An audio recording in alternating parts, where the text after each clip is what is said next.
இனிமே கண்ணை மூடிட்டு கடலை எண்ணெய் வாங்கலாம். ஏன்னா மந்த்ரா கடலை எண்ணெய் இதயத்தின் தயாரிப்பு. வறுக்க பொரிக்க ஏன் எல்லா சமையலுக்கும் மந்த்ரா தான். மந்த்ரா கடலை எண்ணெய், அபார ருசி, ஆரோக்கியமான உடல் நலம். எல்லாமே பாத்தீங்கன்னா ஒவ்வொரு பொருளும் விலைவாசி எல்லாமே ஏறி போச்சு. விலைவாசி எல்லாம் உயர்ந்து போய் தான் இருக்குது. எல்லாத்துக்குமே வாழ்வாரம் ஒரு கேள்வியே தான் இருக்கு. இங்கே எல்லாமே இப்போ இருக்கிற ஆட்சியை அகற்ற வேண்டும். இது முதல்நிலையாக நாங்கள் சொல்கிறோம். ஏன்னா பெண்கள் நடமாட முடியவில்லை. எங்கள் ஓட்டு டிவி கேட்குதாங்க, விஷயலுக்கு தான். மக்களுக்கு என்ன தேவைகளோ அதை பூர்த்தி செஞ்சு கொடுத்து அதற்கான தேவைகளையும் நல்லபடியாக பண்ணிட்டு இருக்காங்க. வாக்களித்தது பார்த்தீங்கன்னா சென்ற முறை வாக்களித்தது இந்த ரொம்ப வருஷம் முடியாது. ஏன்னா ஏன் போட்டோன்னே தெரியல. நாங்கள் வாக்களிக்கணும், மக்கள் நம்பி வாக்களித்தாங்க. கடைசியில் ஏமாற்றம் மட்டும்தான் அவங்களுக்கு இருந்துச்சு. இன்னைக்கு பாருங்க, விற்கிற விலைவாசிலாம் தலைக்கு மேலே போச்சு.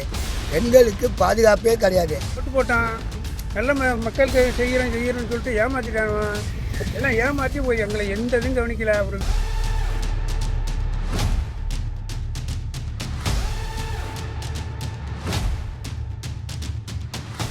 சட்டமன்ற தேர்தலுக்கு இன்னும் சில நாட்களே இருக்கின்றது. அதிமுக, திமுக, தாவேகா, நாம் தமிழர் உள்ளிட்ட கட்சிகள் தீவிரமாக வாக்கு சேகரிப்பில் ஈடுபட்டு வருகின்றனர். அந்த கட்சிகளின் தலைவர்களும் தீவிரமாக அந்த பிரச்சாரத்தில் மேற்கொண்டு வருகின்றனர். நாம் இருப்பது பெரம்பலூர் மாவட்டம். இந்த மாவட்டத்தில் பெரம்பலூர், குன்னம் ஆகிய 2 சட்டமன்ற தொகுதிகள் இருக்கின்றது. இந்த முறை மக்கள் யாருக்கு வாக்களிக்க போகின்றார்கள் என்ன என்பது குறித்து நேரடியாகவே சென்று அவர்களின் கருத்துக்களை கேட்டறிவோம். சென்ற முறை நான் இந்தியா கூட்டணிக்கு வாக்களித்தேன். அவங்க சமத்துவம், சகோதரத்துவம், சமூக நீதி அப்படி போன்ற கொள்கைகளோட இருந்ததுனால அந்த கூட்டணிக்கு நான் வாக்களித்தேன். விலைவாசி பார்த்தீங்கன்னா இன்னைக்கு இருக்கிற காலகட்டத்தில் அவங்க விலை சம்பாதிக்கிறத பத்த மாட்டேங்குதுங்க. எல்லாமே பார்த்தீங்கன்னா ஒவ்வொரு பொருளும் விலைவாசி எல்லாமே ஏறி போச்சு. இப்போ வாங்குற சம்பளத்துக்கோ உழைக்கிற உழைப்புக்கோ வருது ஊதியம் கம்மி, விலை அதிகமாக இருக்குது. இப்போ மக்களுக்கு பற்றாக்குறையாக இருக்குது. இப்போ மற்ற மக்களுக்கு கொடுக்குற அந்த சலுகையெல்லாம் குறைச்சி விலைவாசியை குறைச்சா பரவாயில்லைங்க. இருக்கிற மக்களுக்கு ரொம்ப கஷ்டமா இருக்குது. விலைவாசி எல்லாம் உயர்ந்து போய் தான் இருக்குது. எல்லாத்துக்குமே வாழ்வாரம் ஒரு கேள்வியே தான் இருக்கு. எல்லா தொழிலுமே முடக்கப்படுது. அதுக்கு என்ன காரணம் பண்றதா பெடரல் கவர்மெண்ட் சரியான ஒரு நடவடிக்கை எடுக்கணும். தமிழ்நாடு கவர்மெண்ட் ஒரு குற்ற உணர்ச்சியாவே வச்சுக்கிட்டு சென்ட்ரல் கவர்மெண்ட் பழி வாங்குது. அதனால வேலை வாய்ப்புனாவே சென்ட்ரல் கவர்மெண்ட்ல பொறுத்தளவு வேலை தமிழ்நாட்டு மக்களுக்கு சரியா கிடைக்கிறது இல்லை. நாங்கள் பெரம்பலூர் சட்டமன்ற தொகுதியிலேருந்து பேசுகிறோம். இங்கே எல்லாமே இப்போ இருக்கிற ஆட்சியை அகற்ற வேண்டும். இது முதல்நிலையாக நாங்கள் சொல்கிறோம். ஏன்னா பெண்கள் நடமாட முடியவில்லை. குற்றங்கள் நிறைய ஆயிடுச்சு. ரவுடிஸ்ட் அதிகமாகிடுச்சு. இதை ஒழிக்கிறதுக்கு வேற ஆட்சி கொண்டு வரணும். அப்படி வேற ஆட்சி கொண்டு வரணும். ஏற்கனவே சென்ற ஆட்சி எடப்பாடி ஆட்சி நல்லா தான் இருக்கு. ஏன்னா நிறைய சிஸ்டங்களை போட்டு ரவுடிகள்லாம் ஒழிச்சாங்க. அதே மாதிரி இந்த தடவை வேற ஆட்சியை கொண்டு அதை நம்ம ஒழிப்பதற்கு ஏற்பாடு செய்ய வேண்டும். எங்கள் ஓட்டு டிவி கேட்குதாங்க, விஷயலுக்கு தான். இப்போதைக்கு 2 பேரும் மாற்றி மாற்றி செஞ்ச மாதிரி தெரியல. புதுசாக ஒருத்தர் வரட்டும், இந்த வாய்ப்பு அவருக்கு கொடுக்கலாம்னு இருக்காங்க. கடந்த ஆட்சியில் பார்த்தீங்கன்னா இருக்கிறது பொண்ணுங்களுக்கு பாதுகாப்பு இல்லாமல் போயிடுச்சுங்க. அதனால அதுக்கு நான் ஏற்கனவே திமுக தான் போட்டேன். இப்போ சரியா ஆகல. அதனால இந்த வாட்டி டிவி கேக்கு தான் போடலான்னு இருக்குங்க. எங்கள் குடும்ப ஓட்டு எல்லாம் விலைவாசிலாம் 2021க்கு முன்பு இருந்ததை விட தற்பொழுதுக்கு பார்த்தீங்கன்னா அரசாங்கம் முடிந்த அளவுங்களை அவங்களுடைய கோஆர்டினேட்டை பண்ணி கொடுத்து மக்களுக்கு என்ன தேவைகளோ அதை பூர்த்தி செஞ்சு கொடுத்து அதற்கான தேவைகளையும் நல்லபடியாக பண்ணிட்டு இருக்காங்க. வாக்களித்தது பார்த்தீங்கன்னா சென்ற முறை வாக்களித்தது இந்த ரொம்ப வருஷம் முடியாது. ஏன்னா ஏன் போட்டோன்னே தெரியல. அந்த அளவுக்கு இன்னும் செயல்பாட்டு திட்டங்கள் ஒன்றும் வரல. அப்படி இருக்கு. நலத்திட்டங்கள் பார்த்தீங்கன்னா நிறைய அறிவிச்சிருக்காங்க. செயல்பாட்டுக்கு மக்களிடம் வந்துச்சானா ஒன்றும் வரல. பார்த்தீங்கன்னா விலைவாசி உயர்வு பார்த்தீங்கன்னா அதுவும் ஹெவியாக தான் இருக்குது. போன வருஷம் இந்த வருஷம் ரொம்ப நிறைய தட்டுப்பாடுகள், வேலையில்லா திண்டாட்டமும் வந்துச்சு. ஆனால் நிறைய முகாம் பண்றாங்க, நிறைய திட்டங்கள் அறிவிச்சாங்க. எந்த திட்டமும் வரல. நாங்கள் வாக்களிக்கணும், மக்கள் நம்பி வாக்களித்தாங்க. கடைசியில் ஏமாற்றம் மட்டும்தான் அவங்களுக்கு இருந்துச்சு. இந்த வாட்டி கண்டிப்பாக ஆட்சி மாற்றம் இருக்கும். ஏடிஎம்கே தான் அதில் கண்டிப்பாக. நாங்கள் பண்ணுறோமோ இல்லையோ மக்கள் ரொம்ப வருத்தப்பட்டு இருக்காங்க. வருகின்ற தேர்தலில் அதிமுக தான் ஆட்சி அமைக்குங்கிறத மக்கள் பார்க்குறப்பே நமக்கு தெரியுது. வெளிப்படையாக பார்க்குறப்ப என்ன நடக்குது. வாக்களித்ததில் அவங்க சொன்ன அந்த உறுதிமொழி, அந்த தேர்தல் அறிக்கையை செஞ்சதை நிறைய செய்யல அவங்க. இருந்தாலும் அதில் சில விஷயங்கள் பிடிச்சிருந்துச்சு. உதாரணமாக கல்விக்காக அவங்க நிறைய செஞ்சுருக்கிறாங்க. முதல்ல செய்யணும் எந்த கட்சி வந்தாலும் இந்த 4 வருஷத்துக்கு யாருமே வரதில்லைங்க. கடைசியா வந்து பாத்தீங்கன்னாக்க இந்த ஒரு வருஷம் எலெக்ஷன் டைம்ல வந்து நான் அதை குறைக்கிறேன் இதை குறைக்கிறேன் அதை செய்றேன் இதை செய்றேங்கிறாங்க. இது வரைக்கும் செய்தது கிடையாது. பாத்தீங்கன்னா இப்ப கஷ்டமா இந்த பஸ் இலவசம் விட்டாங்க, பிரயோஜனம் கிடையாது. இலவசத்தை பூரா குறைச்சிட்டு மக்கள் ரேட்டை குறைச்சிருங்க. அரிசி பருப்பு எண்ணெய் இந்த மாதிரி குறைச்சி விட்டீங்கன்னா மக்களுக்கு சௌகரியமா இருக்கும். எதிர்கட்சி எது இருக்குன்னு நினைக்கிறீங்க? எதிர்கட்சி வந்து திமுக தாங்க இருக்கும். திமுக தான் முதலமைச்சர் எதிர்கட்சி ஆகும். விலைவாசி ரொம்ப உயர்ந்து போச்சுங்க. எல்லாம் எல்லாம் பிரின்னு கொடுத்து எல்லாம் விலைவாசி ஏறிட்டாங்க. ஃப்ரீயே வேண்டியது இல்லைங்க. ஃப்ரீ எதுக்கு கொடுக்குறாங்க? எல்லாம் உழைச்சி சாப்பிட்டோம், பஸ் ஃப்ரீ வேணாம், அதனால அதுக்கு போடலான்னு ஒரு ஐடியாவில் இருக்குங்க. மந்திரிகள வந்து மக்கள் ஆளையே பார்க்கலைங்க, ரொம்ப நாள் ஆச்சுங்க. இங்க கிராமத்துல சுத்துறதா சொல்லணும், டவுனுக்குள்ள காட்டு காண அதனால வந்து இந்த வாட்டி டிவிக்கு தாங்க ஓட்டு போடலாம். முறை தேர்தலில் யாருக்கு வாக்களிச்சீங்க? நாங்க காலங்காலமா குடும்பமே திராவிட முன்னேற்ற கழகத்தை தான் வாக்களிச்சுட்டு இருக்கோம். ஏங்க?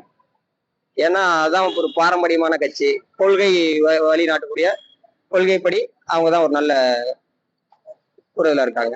இந்த வாக்களிக்கிறது வந்து அவங்க விருப்பம் தான். ஏன்னா இந்த கட்சியில் நிறைய காம்படிஷன் நிறைய இருக்கு. அவங்க குடும்பத்தை இணைச்சி அந்த அளவுக்கு இங்க யாரும் இல்லை. ஏன்னா அவங்களும் தனி கோட்பாடு கொள்கையெல்லாம் இருக்காங்க. ஸோ அதனால இங்க ஒரே சார்ந்து ஒருத்தவங்க தான் போட்டு போடுவாங்கன்னு நம்பிக்கை கிடையாது. மாறி மாறி போடுறதும் வாய்ப்பு உள்ளது. பெண்களுக்கு பாதுகாப்புல எப்படி இருக்கு?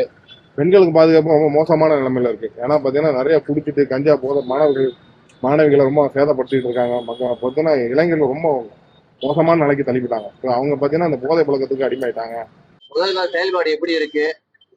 முதல்வர் செயல்பாடு ஓரளவுக்கு பரவாயில்ல. மறுபடியும் அவர் தான் வருவார்னு நினைக்கிறேன். வந்தாதான் அவங்க திரும்ப அந்த சட்டத்தை வந்து உருவாக்க முடியும். புதுசா வந்துட்டு திரும்ப அவங்க அந்த கத்துக்கிறது, அது நம்ம அது ஏறிப்படி மாதிரி ஒவ்வொரு படியா ஏறி வரும்போது அவங்களுக்கு அந்த சட்ட நட்டங்கள் அந்த இதெல்லாம் வந்து கண்டுபிடிக்கிறதுல அந்த 5 வருடம் ஓடி போனா ஆட்சி அமைந்தானா டக்குன்னு அதுல போய் உட்காந்து போய் டக்கு டக்குன்னு பிடிச்சி மற்ற பிரச்சனைக்கு அவங்க மேலோட்டமா போயிட்டு இருப்பாங்க. இப்ப வர்ற ஆட்சி பாத்தீங்கன்னாக்க இந்த அந்த கடனை தள்ளுபடி பண்றேன் இந்த கடனை தள்ளுபடி பண்றாங்க, ஏதோ பேருக்கு செய்யறாங்க போல. இந்த கல்வி கடன்லாம் தள்ளுபடி பண்றேன்னு சொன்னாங்க, இது வரைக்கும் பண்ணலைங்க. எல்லாமே ஏழ்மையான மக்கள் தான் கடன் வாங்கி படிச்சிருக்குது. இதெல்லாம் யாரும் தள்ளுபடி பண்ணல. இந்த ஏற்கனவே விவசாய கடன் பண்ணதெல்லாம் 100 ஏக்கர் 200 ஏக்கர் வச்சிருக்கீங்க தள்ளுபடி பண்றாங்க. சிறு குறு தொழில் பண்றவங்க எந்த ஒரு பிரச்சனையும் இல்லை. அதை கொஞ்சம் சரி பண்ணா பரவாயில்ல. எந்த கட்சி வந்தாலும் வந்த உடனே செய்யறாங்கிறாங்க, வந்த பிறகு செய்ய மாட்டேங்கிறாங்க. போன முறை வந்து எந்த கட்சிக்கு வாக்களிச்சீங்க? ஏன் வாக்களிச்சு வருத்தப்படுறீங்களா? போன ஆட்சிக்கு கரெக்டா தான் அமைச்சர் ஓட்டு போட்டோம். ஆனா நாங்கள் வந்து வருத்தப்படவில்லை. ஏன்னு கேட்டீங்கன்னா நல்லா செய்வாங்கிறதான் எல்லாருமே செஞ்சோம். இப்ப இந்த தடவை அந்த மாதிரி அவங்க நடக்க முடியாத சூழ்நிலையில இருக்கிறாங்க. அதனால வந்து நிறைய குற்றங்கள் நடந்துகிட்டு இருக்கு தமிழ்நாட்டுல. மெயின் வந்து டாஸ்மார்க் ஒழிக்கணும். டாஸ்மார்க் ஒழிச்சா எல்லாமே நாடு தெரிஞ்சிடும். கஞ்சாவை ஒழிக்க வேண்டும். இது மெயினான பாயிண்ட். பெண் பாதுகாப்புல மற்ற மாநிலங்களை நம்ம கம்பேர் பண்ண போனா இந்தியாவிலே நம்பர் 1 மாநிலம் நம்ம தான். நமக்கு ரொம்ப சிறப்பா இருக்கு பெண் பாதுகாப்பு. இங்கதான் ரொம்ப அருமையாவும் இருக்கு. சில இடங்கள்ல குற்றங்கள் நடக்கலாம், ஆனா தமிழ்நாட்டுல பரவாயில்ல. தமிழ்நாடு தான் பெஸ்ட் சொல்ல போனா. நம்பர் 1 பெஸ்ட் மாநிலம் தமிழ்நாடு. அதுவும் நம்ம இருக்கு. முதலமைச்சர் செயல்பாடு அருமையா இருக்கு. மக்கள் எல்லாத்தையும் கேட்டீங்கன்னா எல்லாமே அருமையா இருக்குன்னு தான் சொல்றாங்க. இப்ப நாங்க நிறைய திட்டங்கள் ஏகபோகமான திட்டங்களை கொண்டு வந்திருக்காங்க. 55 வாக்குறுதிகள்ல 367 வாக்குறுதிகளை நிறைவேற்றி இருக்கிறாங்க. இன்னும் ஒரு 60-70 வாக்குறுதிகள் வந்து நடைமுறைப்படுத்தப்படுறதுக்கு வெயிட்டிங்ல இருக்கு. அடுத்த ஆட்சி மீண்டும் 2026ல ஆட்சி மறுபடியும் வந்துச்சுன்னா அந்த வாக்குறுதிகள் எல்லாமே நிறைவேற்றப்படும் அப்படின்னு சொல்லி தலைவர் அவர்களும் சொல்லியிருக்காங்க. மக்களை எதிர்பார்த்துட்டு இருக்கோம். பெண்களுக்கு வந்து செஞ்சிருக்கிறாங்க. பெண்களுக்கு இலவச பேருந்து இந்த மாதிரி சில விஷயங்கள் பிடிச்சிருந்துச்சு. அதே மாதிரி அவங்களுடைய விஷயங்கள்ல வந்து விலைவாசி உயர்வுங்கிறது ரொம்ப கடுமையா இந்த ஆட்சியில இருக்குது. ஏன்னு கேட்டோம்னா அவங்க இதுக்கு எங்க கண்ட்ரோல்ல இல்லை அப்படிங்கிற மாதிரி அவங்க சொல்றாங்க.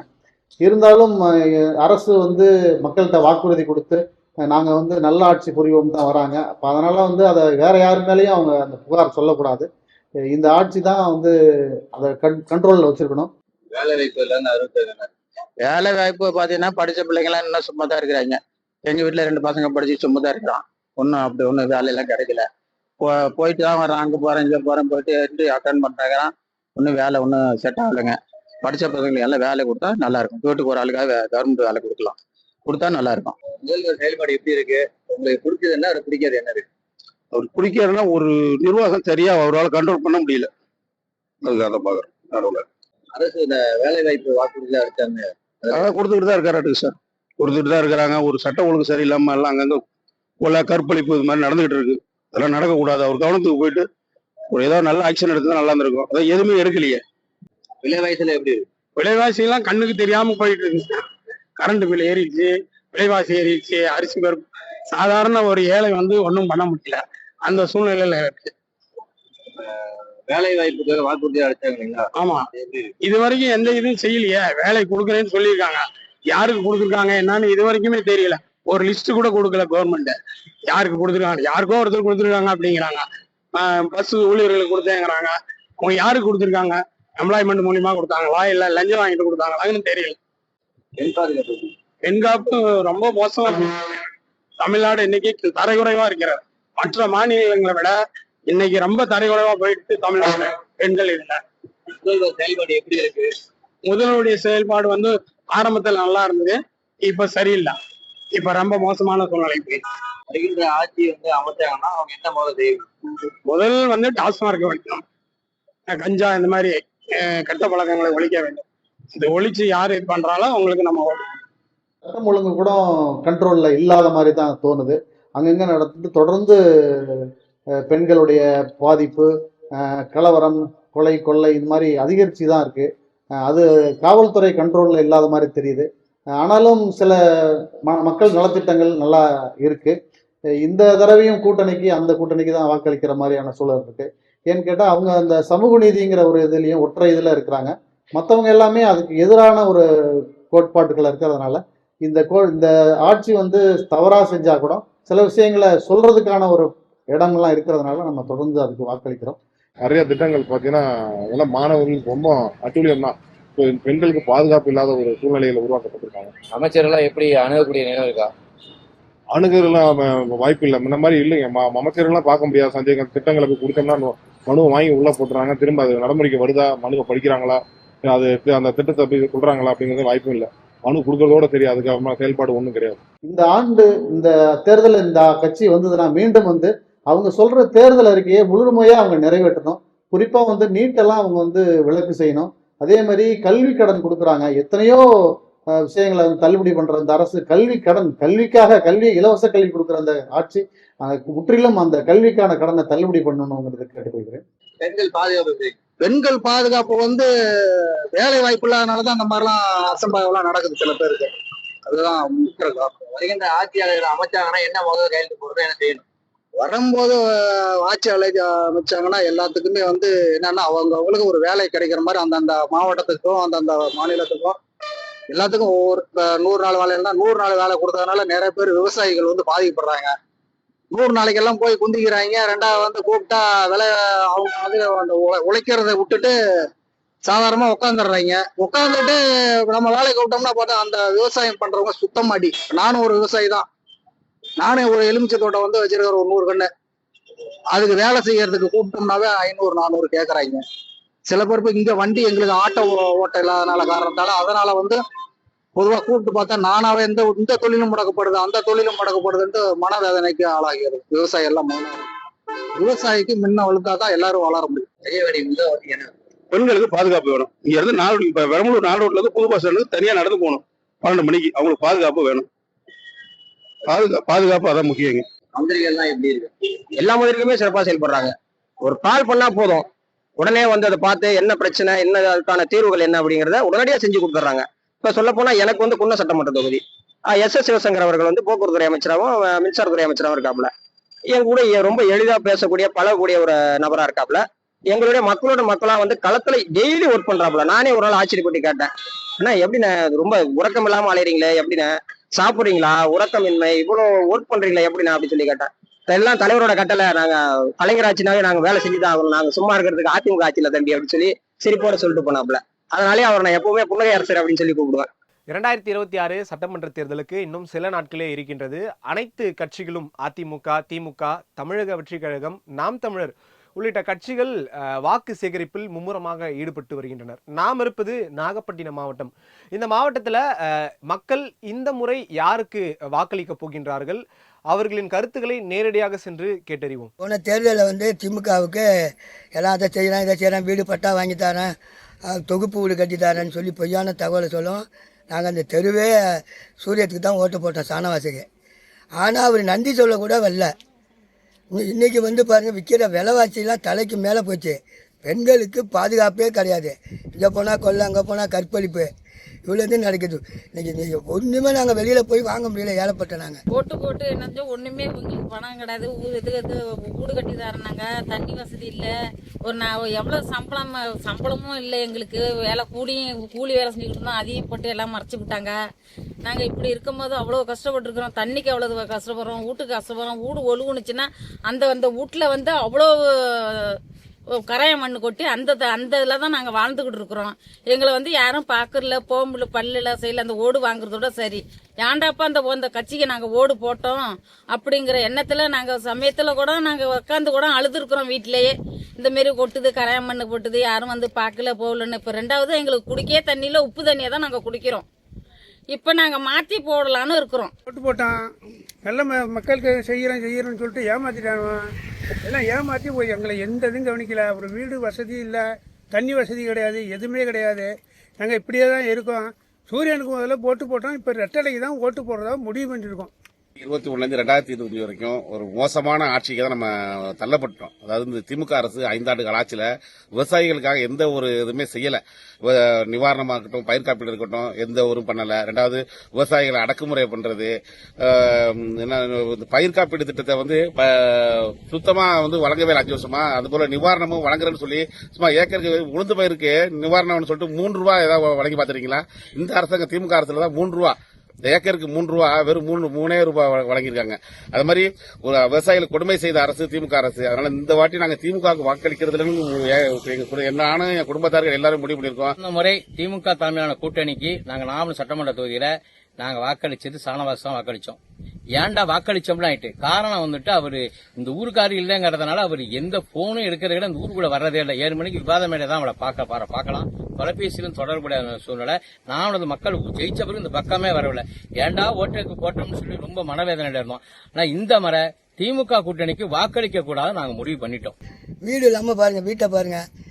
இந்த ஒரு வருஷத்துல உங்களுக்கு தொகுப்பு வீடு கட்டித்தாரேன்னு சொன்னாரு, அதே இல்லை. ஆனா நாங்க இந்த தெருவே அதிமுக தங்கக்காரவனுக்கு தான் நாங்கள் ஓட்டு அடிக்க போகிறோம். திமுகவை புறம்ப தள்ளுறோம். எடப்பாடி ஆட்சிக்கு வந்தாருன்னா எங்களுக்கு எல்லாம் நடக்கும்.